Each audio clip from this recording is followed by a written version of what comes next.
Yes, 15 commits, 15 signees, pretty much UW doing what UW does. But one of them was huge, and that's Sam Hayward, number one quarterback you could argue in the entire country. I've known Sam for a while and had a chance to spend time with him in the summer during the Elite 11. I think this story is worth telling. Ash, he and I both did not go to the finals. I didn't go because I was having a baby. He didn't go because he was around somebody who had COVID.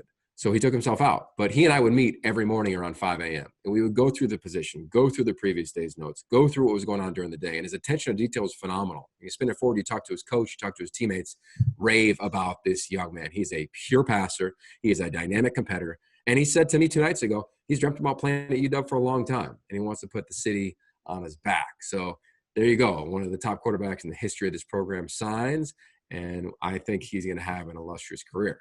Now, from a guy who grew up a Husky to somebody who also grew up a Husky, I want to tell a story about Maurice Heims, except it was the Hamburg Huskies, Ash. This guy came from Hamburg, Germany, right? This is a young man who did not grow up playing American football. He grew up playing the other football, soccer, for 9 years. He started at 4 years old. Around 15, he's like, let me try football out. One of his buddies invited him to just play with the local club team. He said he fell in love with it from jump.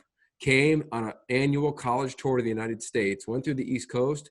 Penn State was his last camp. He got his first offer. He said he was crying on the van back to the team hotel. From that point forward, he moved to Southern California, lived with a host family, and only played JV football, but got recruited off of JV film by the University of Washington, Pete Kwiatkowski. And he said he fell in love with them immediately. You look at his frame at 6'5", 235, his passion for the craft, the way that they teach in Washington. I think he's got all-conference player as a potential ceiling for him and beyond.